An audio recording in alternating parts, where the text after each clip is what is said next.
Nalapto ke ko'y manin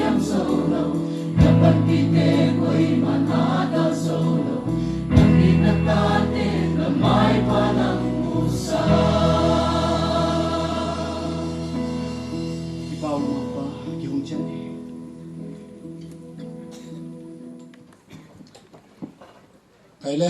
tunita azan ni na himpui kal kai be pasin tunga amasa perin ki pa tui gen hi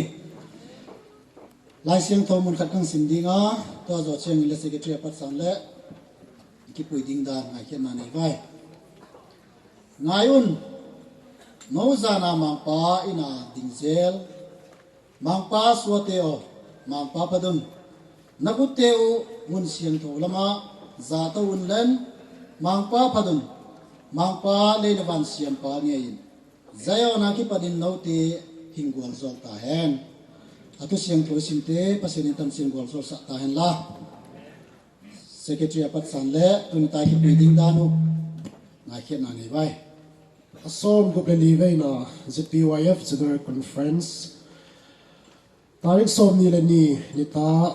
Zambia ki khop program simkhana nei vai phatkhom na press worship de jiya ba na hi puitu assistant leader le assistant secretary ZPYF tabana pantu ding PYF Imphal district bana thugen na speaker tom na si hiya to le tu ni ta ki khop sunga hi phanala hing sa sari te simkhana nei vai PYF S Veng Luang, PYF Kanan Veng, PYF Tui Buang. Tam ting thum hi tunita hun sunga panala polling sasari tia hiya. Tua bana tunta Zambia ki khop zo chiangin variety program vanin tami hi ZPYF sunga theological student nei teon ang di dia hi. Tua bana tami variety program sunga hi Bible quiz kidem na zong ding hi. Hobana zim hun nilong sim su suavain January 23 2001 kigin ni zingmong devotion nei 7 am umwanin puitu ding tangwa Joseph dodun lal hiding hi to bana sun hun nei som le kim ema business session umwanin to na hi kitel na umwanin district chinapat secretary report umding hi to bana nita Zingita Zambia ki khomna nei nga PM chi hiya puitu finance le treasurer ZPYF pantu PYF Solam district to khomna umwanin to mi hi le tunu limbel to khom hidinga to bana thugen na speaker hiwanin top na chi hi to lo chiangin zingita hona zong hi worship service zo chiangin variety program in kya zelding hi to na zinita huna lo polling society te PYF Central Charles PYF V Bethel PYF Thingkang Phai PYF L Gang Pi Mol PYF Sugnu PYF Singa le PYF Tang Pi Zol te hiding hi to le ki thei sa di khat poimo khara hi kami worship service sunga hi koima kantin langa coffee don ding sing pi don ni chai pe lo ding ai ki thei sa hi Usia na hi amang zong hi astro hi ki khasa dani le kilomin tunta phan hi jengwanin lida khura ke ke vai Asian Gold Zone na hitan theina ding le pantu ding PYF Imphal district apat san le mau han vai dunia hun hoi pha piek ma pa su sumin phan sau hi Bible mun kan singning ka Bible sim di le thugen pa bungsom le khat changkwa thugen pa bungsom le khat changkwa imu le simpan ta ni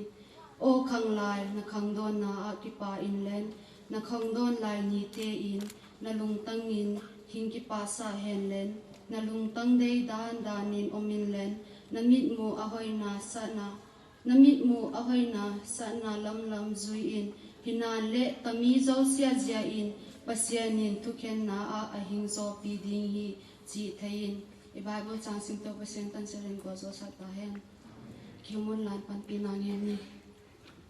i na happy na din pa na mai boy na bang mo om lawa ni conference te zanya kapat wa pasanung ki pol pia tuni ani ni te a nung den pisian ka pa tu kun tu masahi nang mai no pa mi mon te a kalasa te o hile pai ka tu gen te o hile nang mai ko ma mi mal chera khang to na le ko ma mi mal chera hoi na pang sak din son ko nga kum na hi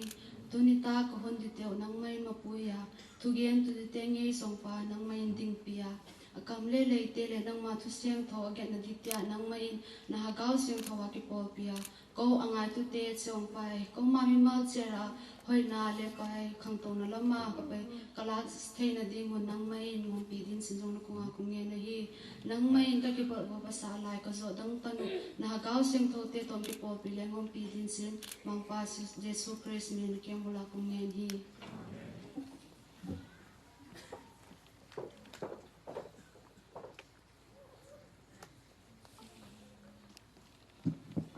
lungdam hoya pat na thun nai nei zo wa tu ni ta a ki kom teng ko nga ki za sa ut kia zanita atap dan i thei wa zani hi koi ma itun kim niu hi to ki to na hi koi ma ki sakhol man lo wa hi tak a hi a ki thuam mai in tu ni ta hi hoi de wa ki thuam chiat dingu ka ging ta thowa tua zia hi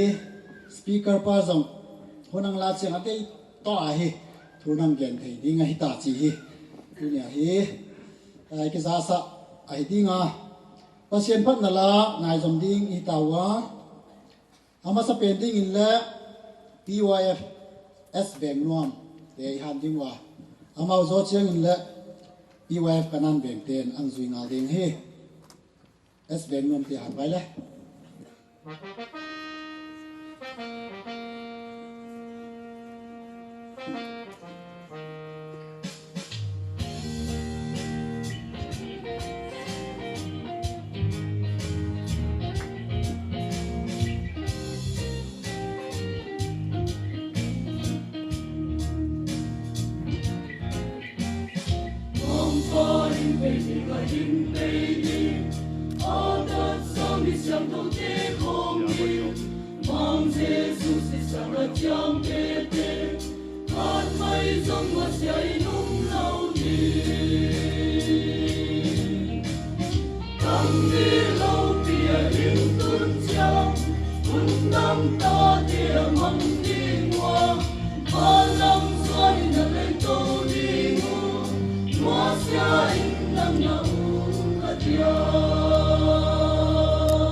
la pol na ngai som vain tun le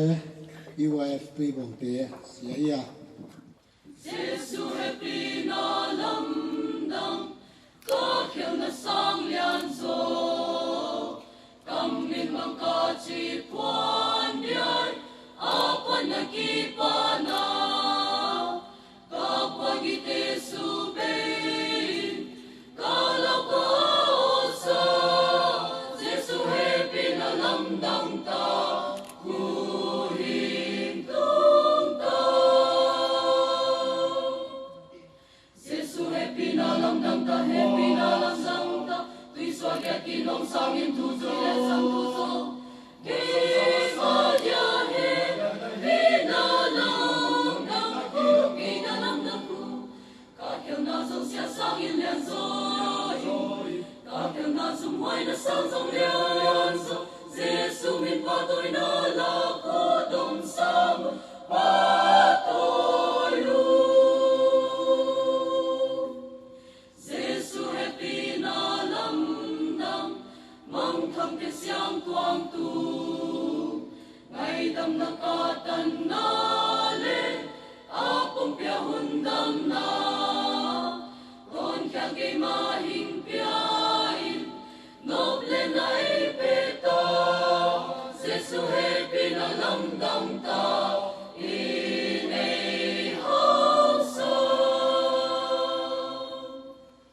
Giêsu happy na lam dang ta happy na lam dang ta tuy xoa kia ki nong sang in tu zo le sang tu zo ki ma dia he hi na lam dang ku ki na lam dang ku ka khen na zo sia sang in lian zo ka khen na zum hoai na sang zong lian zo Giêsu min pa tôi na la ku dom sang pa tôi Giêsu happy na lam dang tôn kia ke siang tuang tu a siam tha tha ha ding in a ta di te swa sa lem na le van gam le in tang tu na di Giêsu happy na lam dang ta in ei house Giêsu happy na lam dang ta happy na lam dang ta tuy xoa kia ki nong sang in tu zo le sang tu zo ki ma dia he hi na lam dang ku ki na lam dang ku ka kêu na zo sia sang in lian zo ka kêu na zum hoai na sang zong lian zo Giêsu min pa tôi na la ku dom sang pa tôi lu Giêsu happy na lam dang ka kêu na sang lian zo kam min bang ka chi quan lian apan na ki pa na ka pa gi te su bein ka la ka sa Giêsu happy na lam dang ta ku hin tung ta Giêsu happy na lam dang ta happy na lam dang ta tuy xoa kia ki nong sang in tu zo le sang tu zo ki ma dia he hi na lam dang ku ki na lam dang ku ka kêu na zo sia sang in lian zo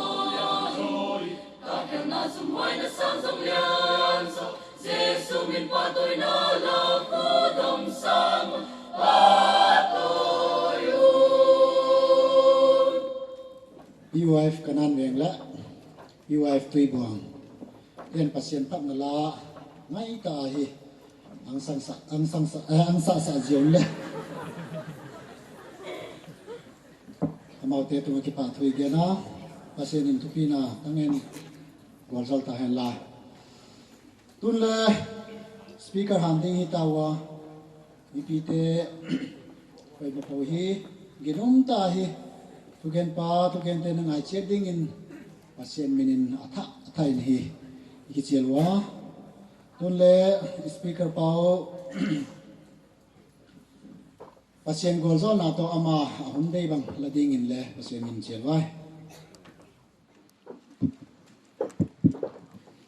ตาผาดูสุนันละสักทีมก็สักทีโตจัดเต้นเกมที่เขามายังโง่เกี่ยกับลุงถุยตะวังนี่อาบังเฮเลอาขันโตหุยมาเจงอ่ะเฮ้ยต่อไปน้องกิสาวะน้องสักจอนุงimprovement นั่นเองจัดเต้นเกมที่ข้าระวังขมาเจงโง่เขาเฮ้ยตะการลองจะย่อยจุนคอมพิวกี้พันธุ์จูจัดเต้นเกมที่ไปต่อไปลาสันทีที่ดานผมไงตัวแต่ดีกี่ปากมา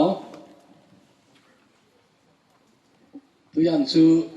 ลาสันจงสิเลกแต่ละห้องกี่หาตัวลุมท้องตาวะเกลเลเจกับปูน่ะอันลูกเป็นกับพวกลำเล่ให้บิลโซเซนินจันตาขัดก็สักลูโลดตัวอย่างจะด่านมตาไอ้ละคนจะสาวๆมาเล็กก็สมเด็จปุ๊บอาจจะจูอีเปโลโปรแกรมดังๆผมนั่นแหละจะกินข้างในจะปีน่าเกณฑ์เดี๋ยวก็ลงที่มาผมขัดออกมาจะฮีกุมสมนีกับพักกุมากิง่ายเสร็จก็หินโคกมัดลายจะฮีอันมุตตะเลงไอรู้จะทุกข์เกณฑ์นักขัดินอัลขัดเลงที่บังคับไงตัวเลยไว้นุ่งจะทุกข์กำมุจินุ่งหินทุกปีก็สมามาจิงะ A prayer that changes your life ไล่โคสุดังลำฮิต heading เป่าจับหน้าอีไบเบิล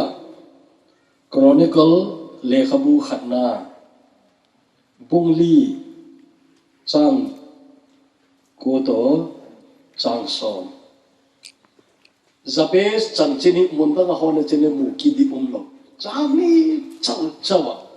อันอุเมย์เจ้าเลยมีตามตะกินใจ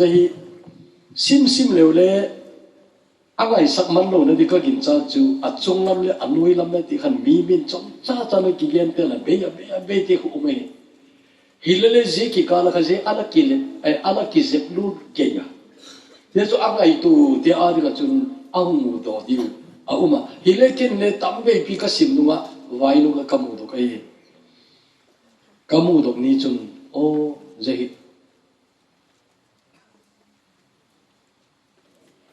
วางเสียกิสาลุงคำกิสากินเอ็ดนาดิ้งเนยโลเบยดงตะกะกะอุมลายะปัจเจียนทุกเกนทุกขันเจทุยอะไรเกนทำไมเจนันละเจฮีวังไงตะเลงบังกูตะกินกมุเจียนเดียมที่กังไงตัวไรจุนเจกมุเจียนนุ่งเห็นจู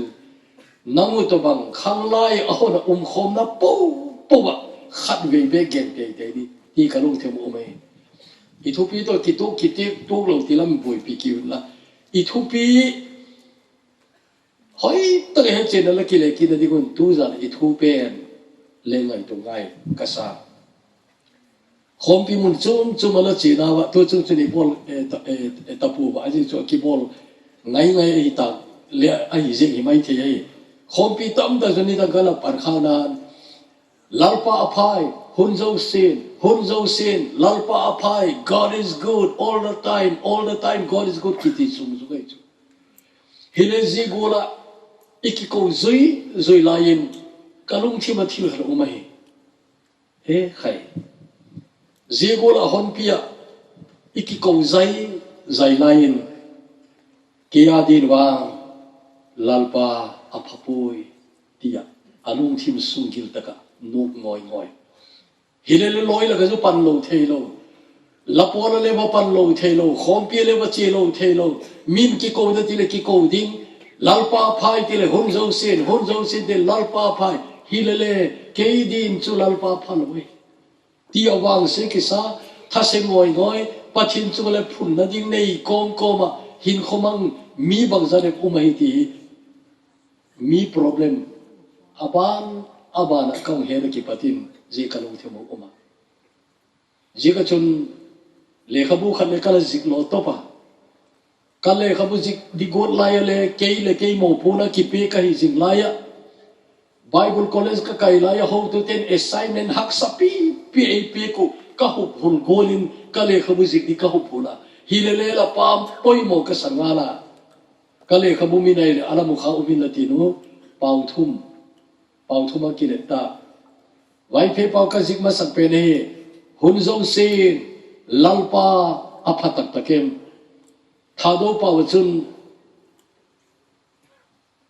pharzo sia pakai phata ta hina tiai hun tengin to pa hoi ta pi hiam ti in zo kam atio pai te pa hi chet lo te dim pau mix ma hun tengin to pa hoi ta pi hiam hun zo sin lalpa aphatak takem ye a conclusion chele hun zo lalpa aphai hun zo sin ye zile khabu pen be na sota ai la kale khabu livel le khabu khar ka khum khoma zina chun apanga hunzo sia lalpa phatak tagem tu chungai thado pa kong choya jinglam le ho to ten hoi asa phat pa to le apun dona le ne tinu zok le zok pathin tin kopi som thom chau kong cho he lockdown sunga ala ki khem zo ham ti di da le tamlu ong zikin thado pa wa he chu jinglam le announce all in ki politin kathupi a neuza kong yen khag zulai kale bible sang sibitino ka gen sagulin thado pawa bible kong choya har do paw simin katin ai le sim dik dik au zekin hong sim dik kom komin katin Jabez hi asupi de dang sanga agun chi zon agun chi zi in ti chu ki neu dik tapu agun chi zon anun ama hi na ken thei chung nunga kahin ahi tin amin Jabez asa inahi Jabez kitipa hi Israel pathin hega atawin hitin asaye o pathin nangin keima hi phathei neibu te yilang kagam sumjeng jong nei ke bi pi ta chuting le na khumin nei kai le jingin iman eisu si lo na dingin nangman nei ching jingin ati na hi hichun hiche ataw na hi pathinin anok pi tai pathina thu theng tho chan chidun hingal zol pi hem atoi zol sin amen ti wala amen Jabez tuni kong gen nung chu lucky ngai sin na ale somin multiply bol chin le Jabez phanai lo dilai wang si lucky sakna ale somin multiply bol chin le Jabez phanai lo dilai again theina le jibol ma chun phangai lo dilai ka gen theye la tiam mi phazo lo la ki saem la in sung niam la saem jechu tampi ibui na wai inu le pa hak sakna je ka iloi igo la kale iloi le gol nei le ki nei thei lo ki nei zo lo to la khang lai te ba kalung chu se thoi keu loi chu ka keu hu lai chu mi zo si ki gen thei mai adan zo ai chu to la ki kheta iloi te phone to bang le ki nei zo lo iloi te bai ka ki khon vit iwang phala nu ku pichu ti ho bai hi chun ki ngai sin na abai ai lo bai le mi la le kha simpi sum seng ke lo kha mong zik dok ni copy khoi tak tel ma posting ati chi vel wat ta nang la khu jing na lai khuti vela la ki ngai sin chang lo mi tu ni hin kong ye nong chu la background bang kunin niam samana chinle Jabez phalo dile Jabez genin ka Jabez hi apina anun amina phoge inuni min phog yang ti ko ma lo de ai loi mo ipu ipi ini igam bek ipaneu ipalin bek imin phog di umai Jabez anun amin phoge amin phuk chu le a phuk na je umai chu na gen thei tak thu puma kahin ai zekin amin dingin Jabez poking ka Jabez bang tina ana tina jo pain pain pain mo na tina na gen thek thok puma kahin ai zekin Jabez poking ka ati nu meite now ane layu anau su nat penu hilo dingai bangati ama aje gola chu awak ngai thupi chum di nu mei jong sin nau su na chu thok ve ke aso de wa chom de ana dik ang ti thui jing chu nu meite now ane layu anau su na chu khu hiloi Bible sui tu te chum gin chang dan chum chum ane yo gin chang dan chu gin chang dan e maya approve na le chum pu hilele hiti hin agenoi loi khania gin cha dan chun Jabezi apin layahin apa thizota apa umlo jiga chu Jabez nu hin annau ne di hine lung chim na ngoya kanau ping di himong le apa mulo ding apa umlo apa thi ai dim ti loi ha ging chawa loi khada ging chaw na chun Jabez hi apan alaglo anule amale angai saklo iti bangiti dim deserted iti de ai lo le bangiti pomlo laglo anai mai thi chu bangkul chu hitale Jabez nu hi na thuk zong lo achapi na hin na anu mei chan pi dang te nau suk lai an nau hu thuk tho ma le ji chung lama na chum khat ani ji chung na ken thi tak thuk puma kahin ai jekin aminin Jabez sang ka ti Jabez hung sei le didan ngai tu ti mu anoi agulin amin hi tot na nui zat na bangzar we again di we hey nang anapa ti di we de mo tot no na po amat di we chu yesu amin agiso pole Jabez lu sido na chu amin ni angai to pole again theina mo amin ni angai to pole again theina adin mun anim dan anu lem vai na bang chen yesu achi na no zo sia a story a kipo vel chu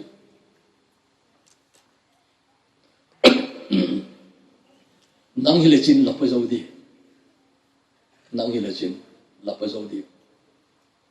achi na lama a story a kipo vel ziuchun la enge la otcha e kitile nai sai lo ka eng talo je a story ma jo ka hele ahun khop se di aba le ka ngai to ngapui lati di khopa lungsi du me chu Jabez chu hilele tuni itek te ka doi chu Jabez khoi the ong hi nunga pathin ki ga pau chap the ong hi nunga chun Jabez chu en le chu no chang ko le chang so ma a cham chin ki gen zo hi an chang ko na khan amin ki sa thu be apas akizika hilele somna yung simale Jabez ki tipahi Israel pathin hinga atawi mo Israel pathin di jo apathin tinai chu Old Testament Israel pathin Isaac pathin Jacob pathin Abraham pathin ti kha atai tel chu Israel pathin min apau chabi di chu ngazu tu ni hin lahak salai ko ki ga lakune mo lahak salai ko ki ga lakune tu chu si ke khai la ni inga isai sawa asar mo le alangai din kam chile YouTube asar man tam piu mai khub din na nam thum ati bang khub ngai te de khang ngai te na ngai te te tu jang hu nong la ne la ngai sau sau ta khub din na nam thum tiam ka he khi lo le mo e je chui ka ge non cho bang he Jabez ko ki nga ku ni mi tam ta te ilung kham le zupum lama kun su draka kun mo ai lo le bang he khowela nang to banga kini nadi lo lung kham kha to ki wop su ละกุณาอดิกโลละจีนาอดิกโลจนบอยเดียวจะไปจูอดินมุนจูมีเจ้าเสียสังเนียมโจฮิมาเลอากุณาดิกจูอิสราเอลปะเทียนเกียงอาเปาจูบอดีตัวจานี่เปาจูนะเอ็นติโนเจจูนังอาเดียเลยละเปาจูนะดิ้งเลยละหินโคบลูพรินต์มั้งละหินโคบลูพรินต์ดิ้งเจกิลาเดจินตีตัวจานก็โดยเจกินเจจูกังเกียนดิ้งไงจะเป็นเรื่องบางอย่างอังเปาจับฮิตินอังเปาจับไปโอ้ปะทีนั่งยินเกี่ยมาพักเทในโบเตยินเ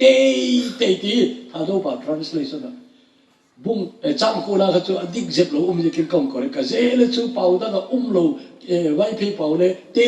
ที่เขากันเลยขับปูถ้าดูป่ะเตออกมาอันนี้ English กูเลยเอ็นเลยจูนู้ it is very desperate prayer มั้งOh, that thou would bless me indeed. Oh, nagin patay na ibo tayin nagin ay malsom tayin nagin ay malsom yelo chun kay hiti kahitay mo labang som na lo chun nangma ay hensing na lo chun kay bang masulo din kay zikul may kahit chun ay malsom tayin patin kinain idon sa kagimalele zi desperate ha mo Desperateness iti perga ti tuntu na perga tam takin situ ibuipi peipo ibuipi ngaploe tolai chu ei langka kimbel khanglai te ole pathin bun tak hi adi ka no me chu ka hepu tangwal chu umui no me le umma mai lau pa sal sa mo ken ka he chu tangwal le jinu gen thati khanwei penialaตัวอีprayer mountain มาสับเป็นอีเวนต์เป็นนี่หรอมั้งNehemiah prayer mountain นะมูลไว้พี่กูเกมเขาจะทุกอย่างก็เฮเกณฑ์สามนี่ว่าเกี่ยสามก็เฮก็ตุนกิมนี่ว่าเลยอะไรจงตาตั้งวัลปฐุมก็เป็นดินี่ว่าเลยเป็นโซมไนโลอะไรอันเอกละมุนกิเฮโลกูมันอันนุ่มจ่อยพิกเลยเฮโลอะไรนี่ขัดจุกมักกษากระดงคงตายน้องเจงฮีเกมตุนกิมานะอันอุมิตาเลวจุลกิโลมุลาอันเนกละมุลกามุปูเกมอันเบงหงเนตาจุกติลป้าเกี่ยวอันเนโลกายูตุยเจ้าก็กิจอยู่ตุยเจ้าป่วยหมอพันเลยเกมเจกิงเลยตุยกาโดนกันตุยกาลาทวีตุยจะกาโดนอันเนโลกายูทีอันเนโลบางทีเป็นลีทีเลยกิเฮนายโลประเทศบางจันเดยทีเลยกิเฮนายโลไอ้นายเกมมาสังกัดกิปันไก่ตาวน้องเอเปิลสันนู่นเลยเกี่ยวกับปอนยังนายโลดีกายูบางโมละตัวจุบางละดอกมอมอยกันที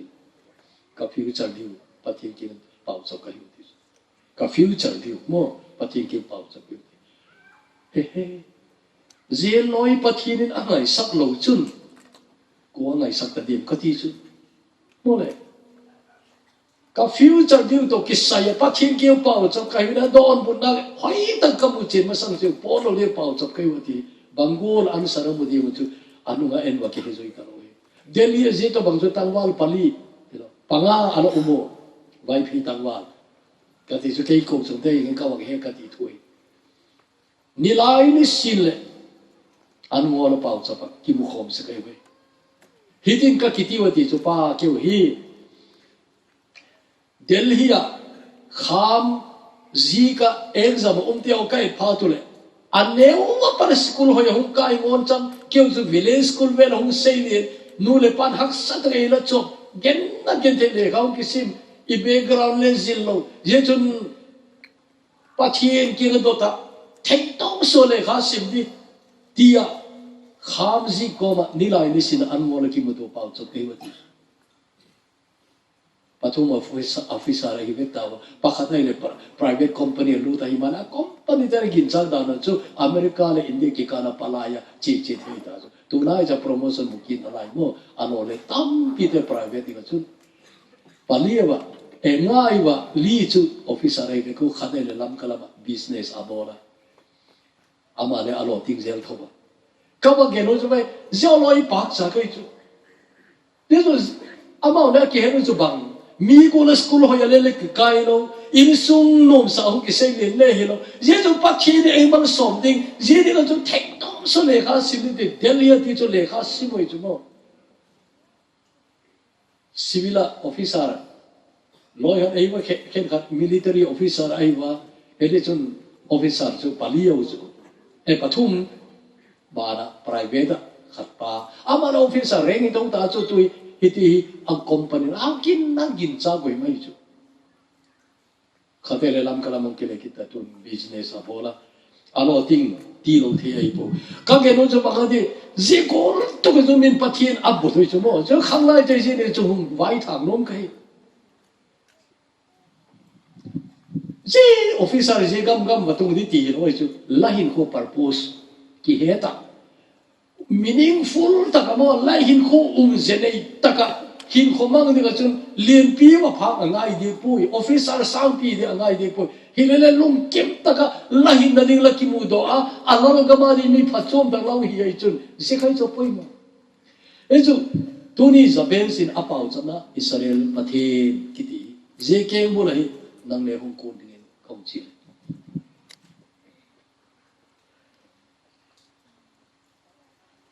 apau chana hi oh that thou would bless me indeed nangin ke mai ei mal som te te ti mo aban isim kile hiti kire chu kagam sung jing zong nei ke le pi English ele chu enlarge my territory zeteni iko phomale mitam takin conclusion diklo abolo izubang zehi mani masil na paucha na hiloma isn't this a selfish prayer dia conclude bolo mo going mo selfish talo mo ei man som te la kagam le ikem le pekin hilele bible hil sin tu ten zabel sin ko to hong sutu a explain ang bonau ken kapome izubang zabel adot ye lalpa kagam le pe pirati influence alien zo ei nei sakilla mi tampi thu zo thena ei pila chutile lagam ke lien ni kai ti na he ti chu ejon tu lai ken khang lai de ka chou na le ka til khone zo ba ISE te te ni tin pau chop angai pu doctor hi te te ni pau chop le angai pu hile lalpa bang pen boleng lagam ke le na diga lama cha hoi ta kai thei di ti pau chop le chen pathin angai nom lam ta ki di bang boleng lagam ka ke lin thei di mo le bang pen sem le bang boleng lagam ke lin kapang thei di lama cha rin kapang thei di aning khat apoi mo na muna lagam mario ma cha kai thei di ti kha ji khai chu ji zabel pa cha na meaning chu gamlen pi kagam ka territory ei ke le pi ri chin ken le lagam mo len ta ka kau ke le thei ni ati na lampang ai ati we na chu kapom ma je mo kapom ma je ka kam sung je ngong nei ke le pi tan chu teng le na khunin nei kai le jing jing zabes pau chana asau dan chu 4 sentence prayer that covers his whole life ajeng chu ba lagam ekati chu la khudin ei tu jingin atiu banga gen na lalpa jingula ka pau channa la donu a lotin na kaum nei pha le je tak chu le la khudin ei tu jing na lain tura emite no le lalung thimu kilang mi de chu again thila ala pau chap hak salaya ala pau chap student a hilai alotini pau chap tuni officer ya pathin hemilta tami pathin khode atuk jing yeng utalo mo o ka hak salai cheleila tu ka hunta tun jo ka thu ka ke khosa theri ka ta ei tha su ta ti hi kilom ei lama ei gama kamui mi thinu mi story gen le anang pu hi le a thu zo kha la he du ka doi jikin ama zu gen le gen pung ka tin ko nam ko phung ko gam mi le gen pung ka tin ei bi chui so de mission na set na ala ki pang kho mai chu hille aung gre zo nunga khamdang a hol ma alem jang ma sapen ti mission na set na hung ki pe lu da la hi da nei ile le lung kim tik anei pu ano le ko a complain de jing khan ai chu mission na se minga lo complain bol bol e to bang chu pathin ko na le chang tak tam ke ka hen lo chu ama le pathin ko do chai ki chin mama hili chun mak devin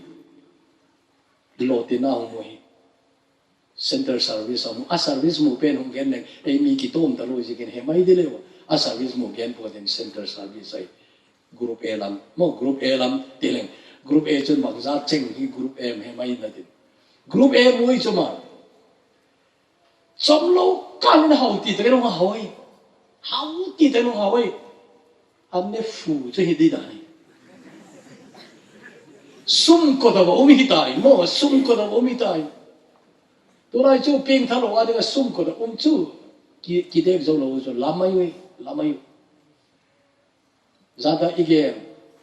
la phu pas la sam oi loi mi krista hina dik tak nei je kun law di ki sakare amin chul ding ka phal pui a mel se di ka phal pui ti te ho min chan mo krista adi ka chan ngam ati mo krista adi ka chan ngam tu pa chu chan ma lang la ka tei hui lu the cho nó hui chu khu khat le hung cha jo wi khu khat cho jo bang za lo lo man di ka pui ai zo se da cho we giờ học sắp phu khẩn đấy tay chứ, ông gen đọc yên tôn lên cơ, anh ngay rồi, anh ông hết ông gen đi,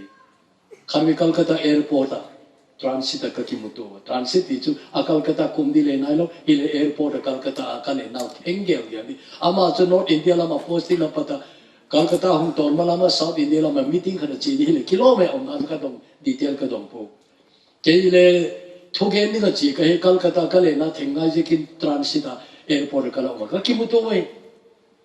kon le vai je ja lai ai mi pani sun kimuto chu ki ho lo ngai na le lo ka cham lo mun chi bai ka ki bu ku ka cham lo de ke chu ho ka sa ko ama han mum sa we chu a je mi son na se tai sa na officer lien pi ta officer zo si lai jang lo mo tu lai i ka ma officer pathinan mi phat chum tam pi mai anam ki nei ve ka tu lai chu ki fa gum da mo keu pathin na sen tu te zing hele go le officer te zala kana wak chu na tam tai hele tu ka ti pa hi chi bai ka wa ki buk na wa chu ei chi bai dan kha unau pa thong ho ke din anui dan kho le ka he a ki ko le ta noi dan la dik lo un thoi mo ei chi bai a smiling de ei chi bai khan le anum chin chu jam ta ka gen ko ke a khom na lai lai reading ball thi kai chu hele ei mok lau ki la abo na helai jam lo kai ei chi bai a hong dan ke he chu ba nang loi lo tom cha lo ka dung tai san te 80 le kilo ma ka wak mui chu e ka ti chu ei wak mu si dan ha ka he the aman ei mu si da ken ka long si bang je ka long si ka chi bai yo kha a khu ki thing ki thing bai a khu ki thing chu zeni kha ama khoi te ma mi ti ka chi din tin Calcutta le na theng le South India le su din tin airport am thupi da na ta kim tinu limo khatin pui tan tinu atunel 5 star tunglu tin tinu anita ga meeting da zinga meeting dem khani dei chu mo lien da ka chei chu yesu min thupi ta ka a department ala don diu kha zu ga don ngai naw loi chu zini zu adon lo zi kha a khut ki thingai kam lu chu o kan thi ma ki lam dang ta lo o je tinge ala tung la hi ta mai mo ti kalum thi a ki nga gen ji pu yo khamo je tinge tung la hi ta mai mo ka ti ke o lo sa ga kam che ga nau pa ngai chu kum som ni ta wa ki kheni ka hu tun dam le ka ti chu dam ta lo ti nai chu mo a thi na kum som wal ki tai wa pa mai o officer lien ta promising career a cha te neu cha thi sanin ala mo le zo tai in lam le ki pose ta lo mi ga mo ki wi den tai ka ge no zo ba ge za bezin alau chu lo ti na le pe ji ka pau cha na le lo ti na le he ji ga ka gam gi te le ke le ka lamar so na ka don num ta le la khudin ei tuk ji na ti chu la khudin ei tuk ji mi chu hak sak la hi atam zon pathin ki ko hi lotin phale tai san yen kita mai tu lai chu mone a lotin phale tu pathin tai san mai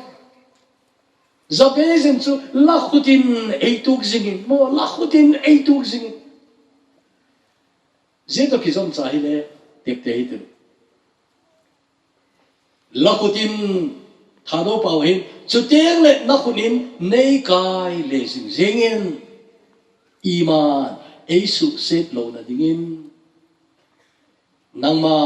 nei ching zingin oi same Jesu chu hin kho ko bar zo pau sana ju chu kalo tin nung le la khudin ei kai le zingin lang ba man ei suk se lo na dingin ei tuk zingin ei kol zingin ei pheng zingin tunin dang lam ngam hin kho ti pathin pha sak le zing ni ta ka gen di chu le pathin pha sak le order kol le bol ni Sunday lam chu kompilo se kapanga Sunday ke tu hi zen junta tu a eu ke ma tung te ti lo Sunday chu mi chum chum te hung ki hel zeng jung ta ri ho le do lo thep thu di mo je ta chu le bo ro hong chu min tin hi thei ta lo ki ki ni ja na hi a final ka koi se chu thu chu ki gen na lai de pathi ni le ki gen na lai de ji ka ni ta gen na lai de mo hi le ji ni ta ka climax ka khoi no ma I thu pi tak tak pe no mi pi to gen khomi pathi na ti le thu pi tak tak le pathi ne lam le orin lu ri ti no hi le ji ni ta chu atang lam ngam dare to be different ti khamo hi le tu zam choi le dan le pau cha ko na ne te no order ko chu nai lo di pau cha na ne te no tu zam pathi ki na Pachin ki kila na ne lalpa. I will make the prayer of Jabez as my prayer. Mo Jabez pau chamai ka pau chamai hen lalpa nagi leimal som lo chon ahi ti kai. Ke ya bang ma sun ni om pui mo ke ya bang ma sun ni pui leimal som di. Lotina ki phale how do you define success? ISC ti hoi lo we officer ni te ti le hi ding lo we Lotina ki phale bang he define bo dan ki bang het pu himal kem chu ka doi pen chu lalpa ka pau chama le ngai thang pi gai chu khoi ta ke ma lagam adinga aning ong khat hok dingin ei pan pi mo ja chu tu chu le mission conference le pu mission channel bol le hilai jang pu hilale pathin disposal pathin amat nok no na amat dinga su kila the lalpa le doi na om chu lamat nok no pale le ma the dia le kila the chu ye chu tu za ne lalpa le mal somin la kagam eke ke pekin mi bangza hem be thu zo ding nei pan pila je chu ken lagam ke ke na din mangka sep thei khan ei pen la pan mun khan ei pela ning ong khan ei huk pe ke la je to bang chu nangin lei pui chu lagam ke le na pang ding ka hi lagam ke le digin nangin ei mangin tin tu za ne pathin king pau chap len iu thei ti tak ta pathin ki pau chap nang le pathi ngai thai chu ke chu UBS account la ya ka pau chap na thupi pen chu Bible jing ti chu hak ta lu e chol ta ni tu ma le kha ki si mai chu Zamdak som cha library compulsory chut de na la ya som zo le chu irum che de ki che I mu thei ta himalaya ke karuma I mu de na che pai lo ka administrative building chung na mun ka kal ka wi chi ba kal do le thiping le ko mani su moi ta je tak chu le pathin na ki pol na wa ne yin ta jun pathin ki ka pau chap se ka pau chap na chu just one sentence Lord make me a soul winner thagau man tun asia mo ka ti Tudang dang chen ikam ani pau chap na bang chen pau chap na ikam thagau di mun tele bang te if you study ki pau chap so hilale ni tang singa ka pau chap na Lord make me a soul winner ina dinga chu pathina poi mo chu he de ko ke chu mi pi anga ji go la pul pi da ka thu gen ni ki ku man king chalo de ke ne king chalo ke aje chu ke mi Why people zakai itu mah zakai zak casi. Itu bila kahi vapau do di ting amlo kai. Kas kol kai ti la per class 8 chana roll ko la kadi phuna la hai. ahan ba kang simoi 1953 vel hi dei chu 53 chu la he phawe 1953 karol ko lo chu school kai par pare ji ka number ke henai lo ji kin 1 2 3 ki mok bai han le bang chu bang number ji ke henai lo chu ji chu rol ko lo roll number 1 2 3 ki ko lo chu ei mi na ki ko chu kamin hung phang ni ka lao thik ta lo mo abulam jo ngai sang lo chu sau pi mo student ki ta mi ti abulam jo sau pi mo chu kamin hung phang ni kon thang kho ba hong ki phan la hong ki sa ngai chu thang kho mang deng za pau amani chu unau he mata te mo thang kho mang deng za pau sik zalam kam khan thang khai za kham kanunga bangsa rom le he talo ajin khai za kham present sir te le chu thong chai chu mo kaloi te le makamakin tu chan kadam che tu e thang kho mang deng za pau dam lai unau mo sik zalam le infalam umta ko chu mo pa he kam khan thang le ke mangte reverend kam khan thang mangte doctor kam khan mangte kani ni wa kasai le ki bang chet lin ki la le ki bang chet di kani ni wa reverend kani ni wa doctorate zo gel gel kani ni wa principal retire gel gel ko chu oh Lingsipal school dai di book noya mo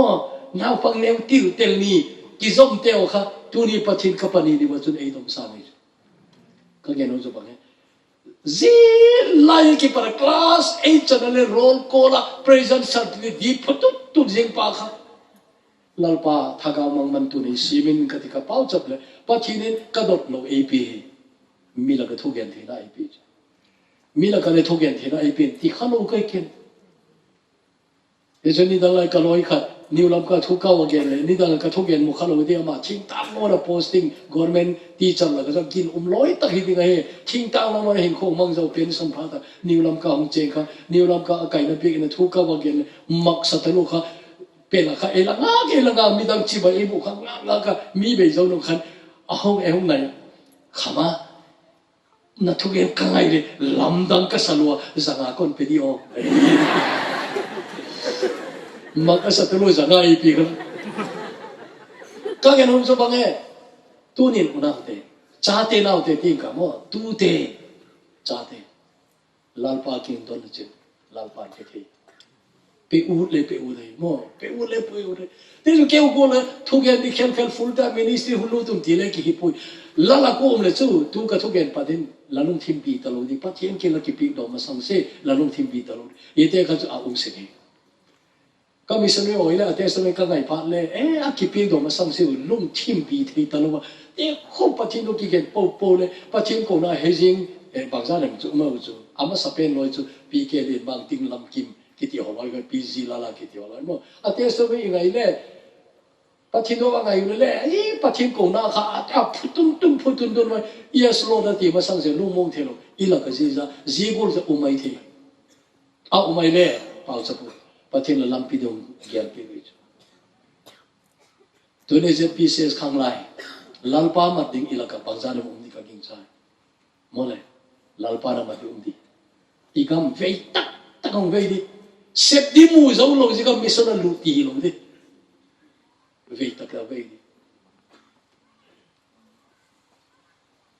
kêu ka khang lai ten num lo pi khat again se comment tin ni da nga pa na loi ki pi lai kha chu ki pi na ta la ki pi lai wa khowe la le la bol la la bol lo ting la hi jing lai wa pa na se la te lu tu lai hi chu bang ti di mu team na chu le sang ta hi lo to pu le tha gao mi bek le e ti anum sam pu yo chu wang chu mo khang lai ten tu lai pa thi na se te ai ta ni chu mo ke ki pi be ki pi zo le lai na na be ki wak nei le a ti wi gen sau de lo di ke poi ka pastor te February tarikh khat le pastor te ki retreat ka ne pi di wi yo chu le ka gen dim ka he po ka ngai to je tieng long ma gen a kilom po din ti ka ngai ele tu ni ka ngai ka gen no chu bang khang lai te la lalpan amat ud din le i diu king cha je za pi ki khom mo je la ka chu lalpa ri ki pe dok de mi a lo chun bang ki so di ti bang ka ngai tu se ye chun tu ni hin ngai tu ven tu zana i thu pi wi Chronicle lekhabu khatna bungli changku changsom ai chu la Bible chedun ala simulang e chu tu chu mai kingai tu na khatin nei leu chun kanu ma mai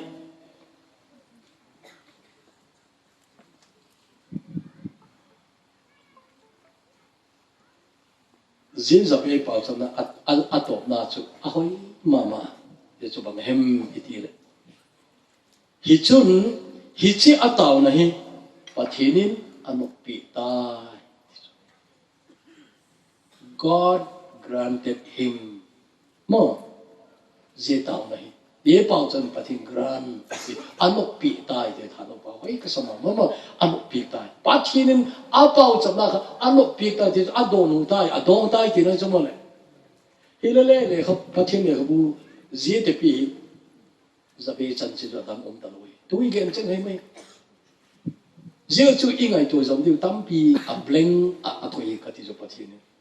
langai tu zom di mo langai tu zom di si bang pau chan na chom point li cho hi ma le hin khopum pi ko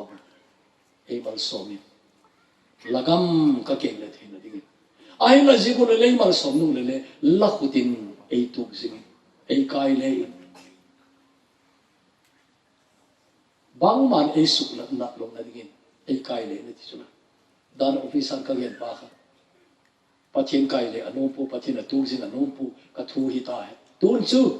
central service ka muta lo tam pi ka sang ta kan ne ka du za ga kan ne ku thei ta tun chu pathin ka poi mo ta poi ti le asuna ding ki mai to zu to ki del khop se din a thi dan le zu ma a thi ko man a thi lai ta ka le um pi lo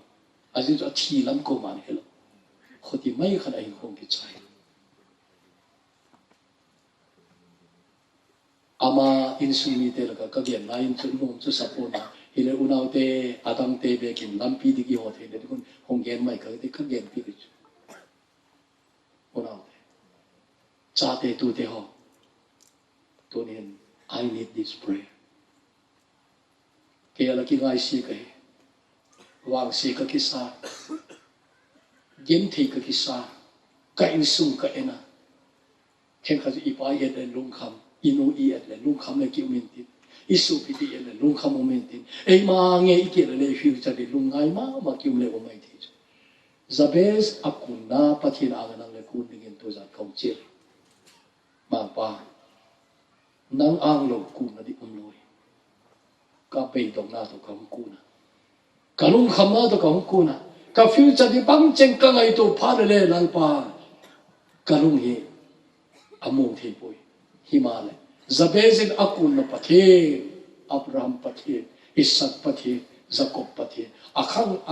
amiti ang pati ngin umpa hepi na to ngay lo pa tunin laang kakuni, laangin kakuni. Itin kichila. Ibe kun tumane tino azora ken nikatin zone conductor kun China atop lam a obingin pau cha ti o ading dok nom ding dokun la a khub din nom khub din la la da ro ne khat bek su dang la mon la he de chun tu za na hin zapes in akuna pachina nga kun di kahi in lalpa ken la kun ki chilu ive kun obingin pau cha na ne ti o ive kun obingin pau cha ti o he pa luksin ne din pathin tu za nen pa je zapes khanglai tam pila la chau do na thu lo pi tam ei tu zan kong tang ko pi ki do o ka pa pathin nang man tu nin ita ka tu te cha te hong thi malal pa nang man tu zan ai pang tang nang man cha ga nang man chin sa he ne chon o nang man kim chan song lo nang ma mo ngam lo mu le tu zan lam yo um dan te lagin na te ka bo ra ma lo si he pa ro si le pi dal le zan nang man tu ke nang man si oh mama ko mo si ama mo ka sa ti nang ma adi na pa mama ki tu fi on se ke la zone le mang ki ni na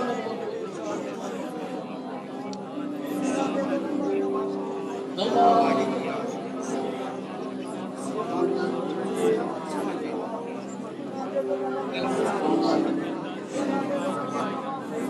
Amen.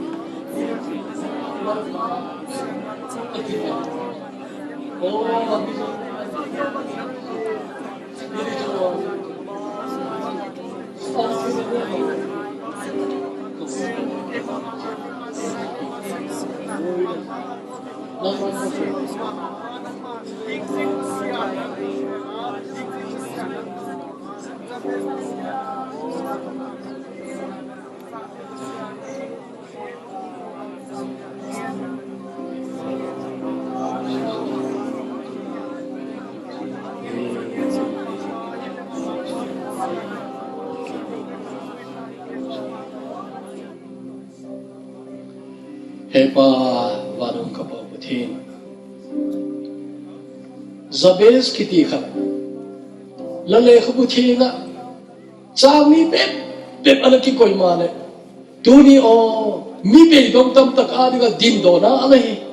Zi story ay mi bang zari ko na mala chawdo ka.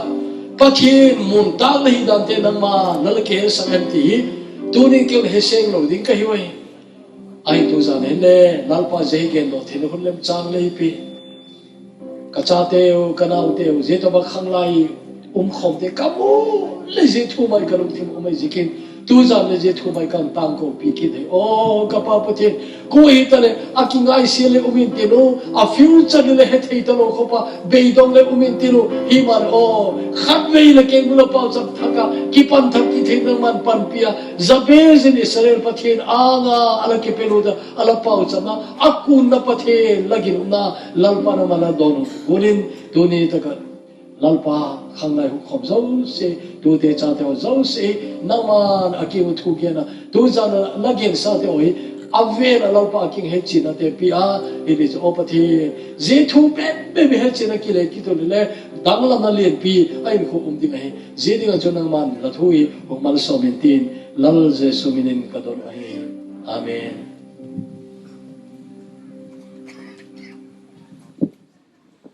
Dam hoya tu gen tu pat sam le asian thu hing le sian tho ngai zo wa kiza sa ding poimo khat om zola dam le jingka da sagi chet chenga hi devotion panzo ding a hi kising sa ding u chi hi lam kai te pat sa chel na hi a to ba na jinga session nei ding I na wa ahunta pan thei chet ding a hi kising sa te dung hi wanin session ki kala session pat masangin le district secretary tinga pat san le report dinga to bana branchers te silong hien delhi te tale amau te pat sa jong hi report yeng hi chi hi avel velai ki za sau he dinga to cheng le session ki pat kuan chiang in le milam na dinga hi a koi to bang member here ki register teng hi ahun ta a kim thei che dinga sin minai ki chial san son he dinga hi bana dam le jing ni ta chiang in le I thei dingwa pan tu ding te a district wise a hi ki koi mai hi in district ten mi na se khaw op le talanga obi te to na langa is de ma stage langa is de ma hilangang to dinga hi pasin minai ki chilo a hi ding hi tule praise and worship team ten hi pasin phat na la kharang puisa dingwa amau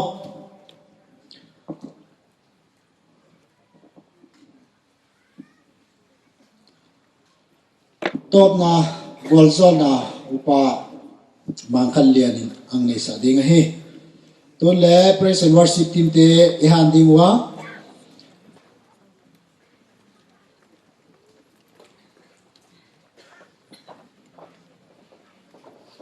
iki khom naung bei tele hi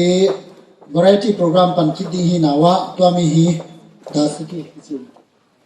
dasagi le kim se ma hi pan manding a hi ki sing sa kya ding chi hi ki za sa son son hi vai mi pi te ding vain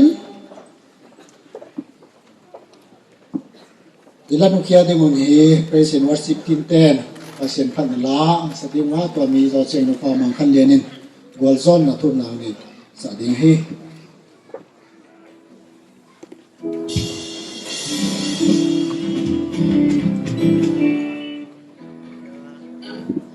Ang hearing ni number ngana mang Jesus yang nga.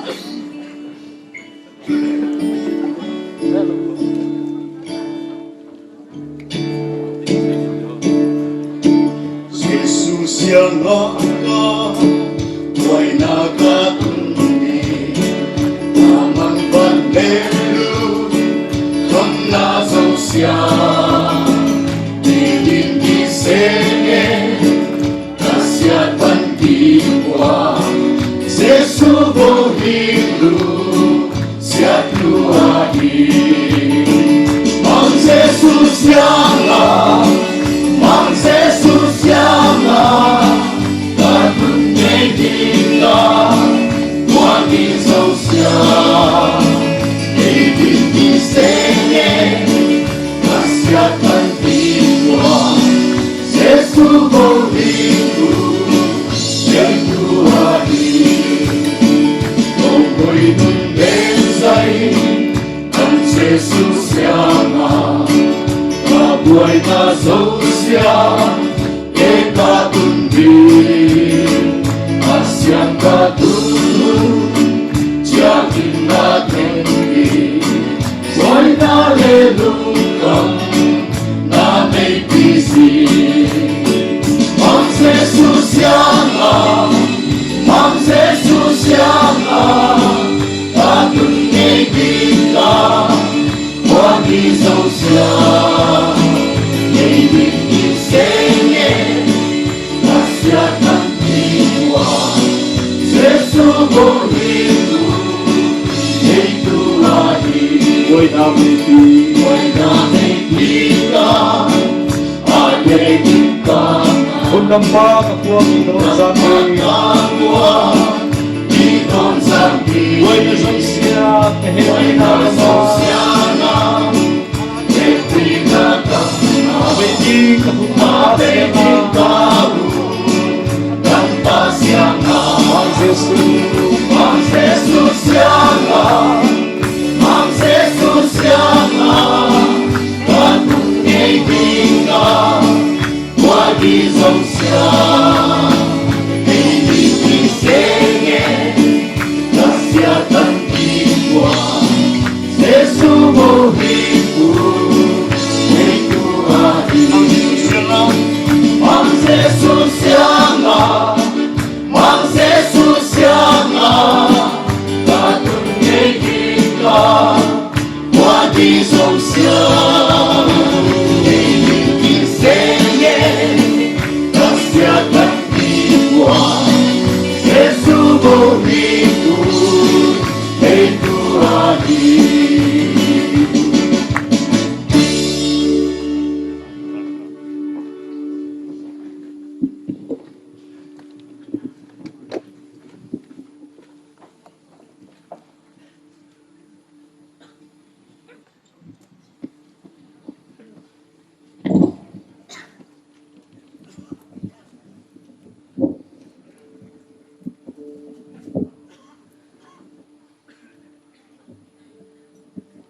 Kapasyan makumbang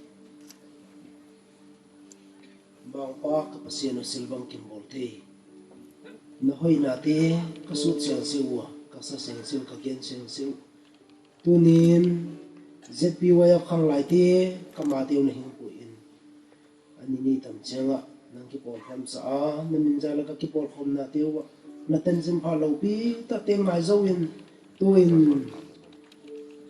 Nabiya nate zodin kahingom tao. Kami zong chengin variety program. Nuam tamaya kang laite kalungbang tao nang makakang patay na ding to mi hisay keding kahiwa. Kahun kabay teo. Kikop sung nang puy mga nga to mi zong himpuy na laidingin na kung kang tuwa he. Natansin palaw pita kangay teo. Hatduam na nay tamaya kalungsim teo jingtay dingin. Hang laite nang marhingom pe hing golzol dingin na kung kang tumkia wahe golzol na van kopi tol no ma angil siyang thol si rafinte atupihi cha apato chimlo laya asiam sa siya da lambay sa lemi hingte tan na dinga label hem dai dama mi hing banga hing pianga Calvary tang dona mol phu ta si san Joseph bungkia hing tan imang pa Jesus Christ la ipapasyan kunga tupi na te patoy na te lal na te khusay num helen tune itam son lai muna min zala gi por khom tele gamchin mol china ginna in kon pi te kunga agaw seng to pol na si aki na kitu na kilem na le malam son na kilam dan na tule tang tonin ilawa su pungin hingom jing ta hen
Mount Peso di pinagsawa mali. Sa lino yan sa